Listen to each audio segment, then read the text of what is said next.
So I've been working this chartreuse sexy shad KVD 1.5 down along these shorelines. I mean, right up shallow. Welcome back to the channel. So I haven't fished in over a week. I put my boat into storage yesterday and I'm already going through withdrawals from the lack of fishing. So I figured let's hang out in my man cave and talk about crankbaits. If you've been watching my Basstoberfest series, I've caught so far every fish on these baits. I mean, I think the first bass I ever caught when I was young on any lure was on a Rapala Fat Wrap, the Fire Tiger color. So who doesn't love crankbaits? They've been working well for me all these years. I'm going to discuss some of my techniques, my gear I use, tips, and this is just what I've found that works best for me. So we'll start with my rod selection. I don't overthink it. I know, the rule of thumb is to throw anything with a treble hook on a glass rod, but I think if you do a couple things, that's not a necessity. I've made it work. So the main rod I use is this Abu Garcia Black Max. It's a 6'6" length, medium action, and they're 6.4 to 1 ratio. I buy these at Walmart, so they're cheap and readily available, and they've done everything I need them to do. So that's my number one pick. Now, the last time I was out finishing up, I actually broke off on that setup, on that rod, and I had this rod set up ready to go with a quick snap, which it's a Lew's Carbon Blue GT. It's a 6'10". It's a little faster reel. I think this one's a 7.1 to 1, so a little faster, but being a little longer, I like the shorter rod for, normally I'm up close to the shoreline, cover trees, so I like that shorter rod, but the water was so low, I was way down off of the heavy cover, so I actually did like this setup, and the faster reel retrieve made it easier to get that bait down there, and I had to I crank less to maintain the same speed. So I might actually keep one of these rigged up whenever I'm throwing crankbaits, especially Squarebills. So figured I'd put that in there as a honorable mention. Sorry, I keep hitting the camera with my rod. So talking lines, this reel, you can see I pulled all the line off because I'll put new stuff on there in the spring. This one's pretty much brand new, so that's why it has line on it. So I really don't throw Squarebills with braid. It's too buoyant, and it doesn't have any stretch. So if you do throw anything with treble hooks with braid, I recommend like an 8 to 10 foot leader, just to give that a little bit of a shock absorber, so you're not ripping those treble hooks out. Monofilament would be the best for that. So I like to throw my Squarebills on fluorocarbon primarily. So this has been one of my new favorite lines, is P-Line Tactical. I usually throw them on 12-pound test, and when it comes to fluorocarbon line, it's brittle. It's the nature of the beast. I've thrown the expensive stuff, the Sunline Assassin. This line right here is all in the $20 to $30 range, and they have a shelf life. They're gonna get brittle, especially when you're bombing crankbaits, long cast down the shoreline. After a while, the stretch, you'll cast, and it'll break right at the reel. And you'll lose a whole cast length of line that you got to pull back in. So what I've found is I fill my reel up as as full as I can get it. Then, you know, the better lines, maybe 2 to 3 trips, I'll peel what I figure I'm casting out, cut it off, retie, and do that every couple trips until I get down to the point where I'm casting my reel empty, and then I'll re-spool. Now, I've also thrown, I know this is 17-pound test, but I don't have any 12, but I do throw the Squarebills on the 12-pound test. This is a much cheaper line. It's half the price. It's like 13 bucks versus 26 bucks for this stuff. I don't think it's any worse. It's just, if you're throwing Squarebills a lot, you may only get 1 or 2 trips before this is going to become brittle, the main working length that you're throwing. So at that point, like the other line, I'll peel out a bunch, cut it off, retie, but you're going to go through more line if you keep up with that and do that more frequently than you will with this more expensive line. I think it averages out. I mean, the more expensive line is a little softer, it handles better, you know, but I just think people look too much into the fluorocarbons. They are what they are. They have their advantages. Obviously, the main advantage and why I like throwing them on a Squarebill is because if that bait's running 3 to 5, or, you know, that's pretty much like the 1.5s, that's pretty much their range, you're going to get that maximum depth on a 12-pound fluorocarbon versus a different line. So that is key. You're not caring about color or sight because it's purely a reaction bite. Those bass aren't going to see the line no matter what braid, or, you know, they're just, that bait goes by and they smash it. So what I really like to do, and I throw this a lot in the spring when the fish are way up shallow and I'm not looking to get my bait down as deep because they're going to be right up, you know, less than 3 feet of water, is I'll throw good old-fashioned Berkley Trilene 12-pound test monofilament. This line just, it's a workhorse. It stretches, it lasts forever. I mean, I've gone a whole entire spring with this line rigged up and never changed it. I mean, it's just, you lose that depth with it versus the fluorocarbon, but it just goes and goes and goes. It's, you know, rocks, wood, abrasions doesn't seem to affect it. So I really prefer the monofilament, but fluorocarbon has its place for depth. And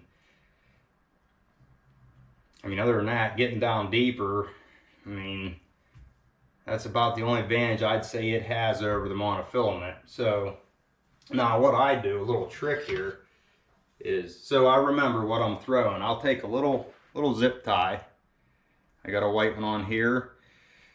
I'll zip tie that, and I'll know that this reel is spooled up with monofilament, not fluorocarbon. It's just a way for me to remember. Sometimes after a while they all look the same, so I do that. That way I know I got monofilament rigged up on this rod. And I just hit that camera again for the 3rd time. Sorry about that. So that takes care of rod setup, lines. Next up, my favorite bait I throw is the KVD 1.5s. Now, that's because you can get them readily available at Walmart. Color wise, I don't overthink it. I really, if I had to take 2 colors at any given time, for clear water, it's going to be this natural shag color. I just started using this year because Walmart just started to stock it. So love that color. Great in clear water where you're trying to mimic a natural bait fish. So my second choice will be the Chartreuse Sexy Shad. I've thrown this in pretty stained water, cloudy to stained, and I don't know that you need anything more bright than this. In most cases, if you do, and I've actually fished The one lake I fish, flood control, I've hit it whenever it's chocolate milk, and I've done well with the fire tiger color. In most cases, those two main colors, natural shad, chartreuse, sexy shad, and this if I'm going to be fishing chocolate milk. Now, I usually upgrade the treble hooks unless I'm out and I break a color off. I won't change out hooks, but I like to change my hooks out as soon as I get these crankbaits out of the package to a Gamakatsu EWG short shank magic eye. So it makes it a little easier to, to get them on the split ring. So this is a size 4. See those there? They're nice and short. They're kind of turned in. They really seem to peg the fish. I mean, you don't have to go crazy on hook sets, but if they eat one of these, they usually don't get off. So I'm going to show you this bait, which I have rigged up with the Gamakatsu EWGs. And you can see how nice and compact they are. And then this guy right out of the box, you can see how much those trebles hang down. See the difference, how much that makes that bait more compact. Definitely an upgrade that I always make. And 2, when you're putting these treble hooks on, what you want to pay attention to is make sure you get them on, so I'll hook myself, but they're orientated correctly, so whenever that bait's going through, this front treble folds up under the body. It'll make it more compact, and that last hook will be hanging down. I don't know if I can show you this, but so say like that. There you go. So that bill's out there. You can see that hook's kind of hidden, so when you're hitting cover, that keeps that from snagging. And the back treble, I like personally to rig it with the hook up, not that way, but that way. To me, that also gives that back treble more clearance when you're throwing around wood or weeds or any type of shallow cover. So just a little important thing to remember. I'm always looking for the edge, and that's what I do to get the edge, or what I feel like is to gain the edge. So get yourself a good pair of snap ring pliers. Don't want to try using your fingernails, it's a pain in the butt. Although these magic eye hooks, they are supposed to make it easier to put these on without using pliers, but I still use pliers. So when it comes to technique, I'm throwing these up shallow, around wood, around any type of cover, but 3 to 5 feet running depth, you want to make sure this bait is coming along and hitting something with this bill. Every time I'm fishing and I'm feeling my rod, and I can feel that bill hitting different cover, that's when you're gonna get a bite. Not saying you won't catch a fish in open water, but if this is just out in open water swimming through, unless they're really aggressive, you're not going to get bit as often. But you always, come along, smack something, that deflection, that's whenever they eat it. Every time. Like if you hit something, just pause the reel, hit it, let this float up, go again. That's what gets that reaction bite. It's the key to fishing these. Just throwing them in open water, cranking them is not going to get those bites. You gotta be okay with losing some. Throw it around that cover. Throw it up into those trees. They're not that expensive. Don't be afraid of breaking one off. Just have more with you, stocked up, ready to go.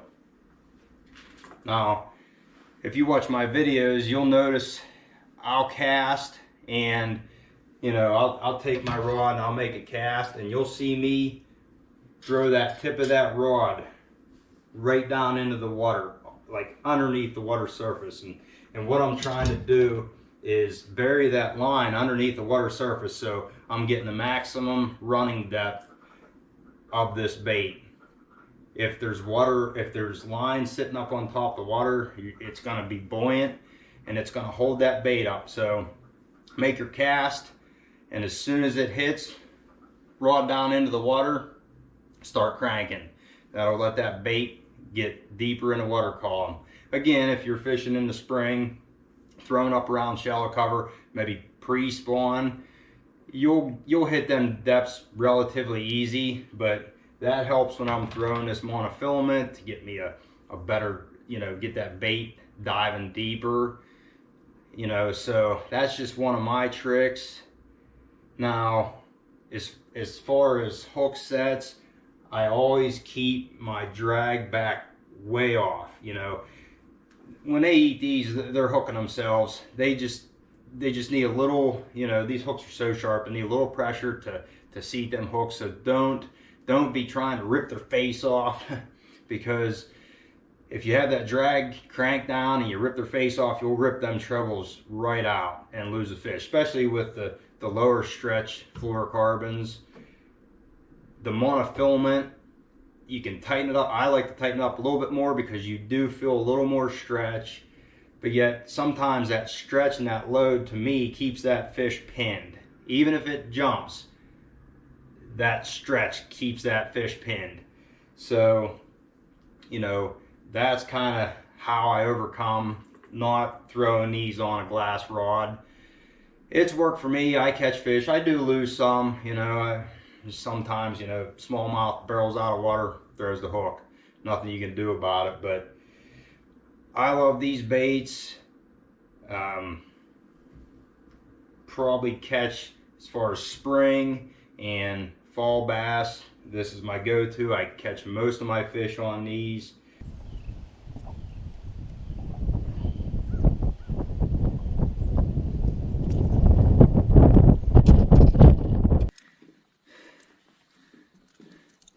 The old chartreuse sexy shed Squarebill.